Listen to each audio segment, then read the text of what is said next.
Triglyceride कैसे कम करें। नमस्कार, मैं हूं doctor Deepak Prakash. Hindi health care channel में आपका स्वागत है। जैसा कि आपको पता है कि इस चैनल के माध्यम से आपको हम तरह तरह बीमारियों की जानकारियां देते हैं। आज के इस नए वीडियो में इस बात की चर्चा करूंगा कि रक्त में बढ़े हुए ट्राइग्लिसराइड को कैसे कम करें ताकि इससे होने वाली बीमारियों तथा परेशानियों से छुटकारा पाया जा सके। कोई जरूरी नहीं है कि बढ़े हुए ट्राइग्लिसराइड को केवल दवाइयों के द्वारा ही कम किया जा सकता है। कई ऐसे दूसरे भी तरीके हैं जिसके द्वारा इसके लेवल को कम किया जा सकता है। इसमें लाइफ स्टाइल में परिवर्तन, खान पान में सुधार तथा दूसरे घरेलू उपाय भी शामिल हैं। अब सबसे पहले बात करते हैं कि इसका निर्माण कैसे होता है। कहने का मतलब कि ब्लड में ट्राइग्लिसराइड बनता कैसे है। इसका सीधा सीधा फंडा है कि जब कोई इंसान भोजन के साथ एक्स्ट्रा कैलोरी लेता है, यानी ऐसा खाना खाता है जिसमें कैलोरी की मात्रा ज़्यादा होती है या हाई न्यूट्रिशियस डाइट लेता है, तो उसमें पाए जाने वाले एक्स्ट्रा कैलोरी की खपत शरीर में नहीं हो पाती और वही एक्स्ट्रा कैलोरी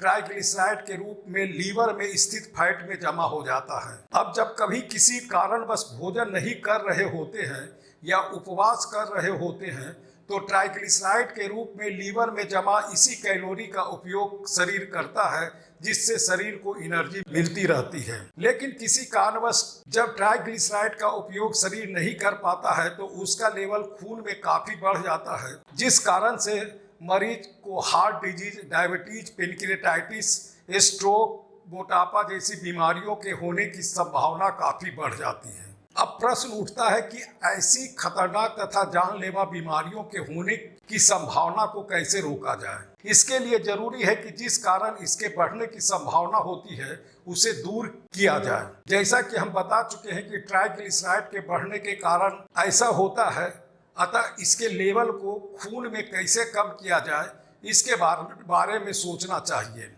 तो प्रश्न उठता है कि ट्राइग्लिसराइड को कम करने के लिए क्या क्या करना चाहिए। इसके जवाब में हम कह सकते हैं कि इसके लिए बहुत सारी विधियां हैं जिसके द्वारा हम ट्राइग्लिसराइड को कम कर सकते हैं। तो आइए एक एक कर इसकी चर्चा करते हैं। इसमें सबसे महत्वपूर्ण है खान पान पर नियंत्रण, डिसिप्लिन और रूटीन। ऐसे मरीजों के खान पान पर नियंत्रण और डिसिप्लिन होना चाहिए और एक रूटीन के तहत खाना खाना होगा, और इतना ही नहीं, उसे स्ट्रिक्टली फॉलो भी करना होगा।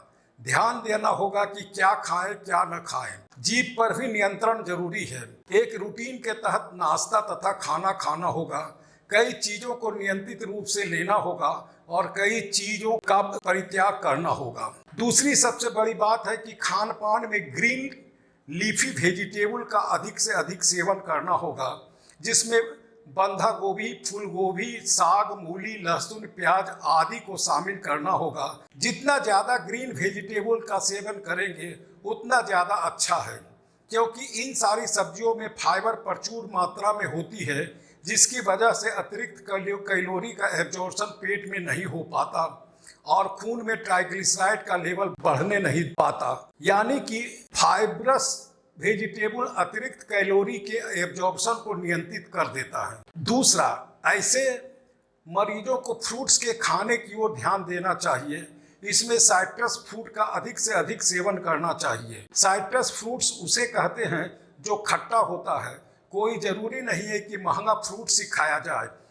मौसमी तथा सस्ते फ्रूट्स के सेवन से भी काफ़ी फायदा होगा। साइट्रस फ्रूट तथा मौसमी फ्रूट्स के अंतर्गत नारंगी, मौसमी, नाशपाती, अनार आदि आपको मौसम के अनुसार मिल जाया करेगा। ट्राइग्लिसराइड के कम करने में डेयरी मिल्क की भी बहुत बड़ी भूमिका होती है। इसके अंतर्गत पनीर, चीज, दही, दूध में बहुत ज़्यादा फैट होता है, इसे नियंत्रित करना होगा। यदि आप दूध दही का सेवन करना ही चाहते हैं तो डबल टोन्ड दूध का इस्तेमाल कर सकते हैं।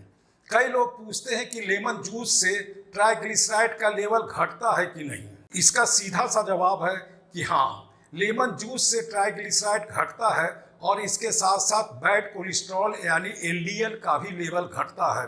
इसलिए ऐसे मरीजों को लेमन जूस का सेवन करना चाहिए। जैसा कि बता चुके हैं कि भोजन में फाइब्रस फूड का सेवन करना चाहिए। चोकर युक्त तथा मोटे अनाज का सेवन करना चाहिए जिसमें कार्बोहाइड्रेट कम हो। इससे रक्त में ट्राइग्लिसराइड का लेवल कम होता है और यदि कम है तो वह नियंत्रित रहता है। जिस मरीज का ट्राइग्लिसराइड का लेवल घटाना होता है तो चीनी का सेवन सीमित करना होगा। अधिक चीनी खाने वाले में ट्राइग्लिसराइड का लेवल बहुत ज़्यादा बढ़ता है। ऐसे लोगों को शराब तथा दूसरे नशीले पदार्थों का सेवन कम करना होगा या सीमित करना होगा। अच्छा हो कि यदि बहुत ज़्यादा ट्राइग्लिसराइड का बढ़ा है तो उसे छोड़ ही देना चाहिए। एक बात और, ऐसे मरीजों को कार्बोहाइड्रेट का सेवन कम करने के साथ साथ सैचुरेटेड फैट तथा ट्रांस फैट का भी सेवन नियंत्रित करने से खून में ट्राइग्लिसराइड का लेवल कम होता है। कई लोग पूछते हैं कि ऐसे मरीज को दही का सेवन करना चाहिए कि नहीं। तो बता दूं कि दही मोटापा के साथ साथ ट्राइग्लिसराइड को भी कम करने में सहायता करता है। इसके साथ साथ फास्टिंग ग्लूकोज, इंसुलिन के साथ साथ बीपी को भी कम करता है। कई लोग पूछते हैं कि गर्म पानी पीने से ट्राइग्लिसराइड में कमी आती है। तो इसका जवाब है कि गर्म पानी ट्राइग्लिसराइड को धमनियों में एक्युमुलेट होने से रोकता है, वहाँ उसे जमने नहीं देता। ऐसी स्थिति में गर्म पानी पीना फायदेमंद होता है। ऐसे मरीजों को लहसुन का भी नियमित सेवन करना चाहिए। लहसुन का एंटीऑक्सीडेंट प्रॉपर्टी कोलेस्ट्रॉल के साथ साथ ट्राइग्लिसराइड के लेवल को भी कम करने में सहायता करता है। इतना ही नहीं, इससे टोटल कोलेस्ट्रॉल का लेवल भी कम होता है।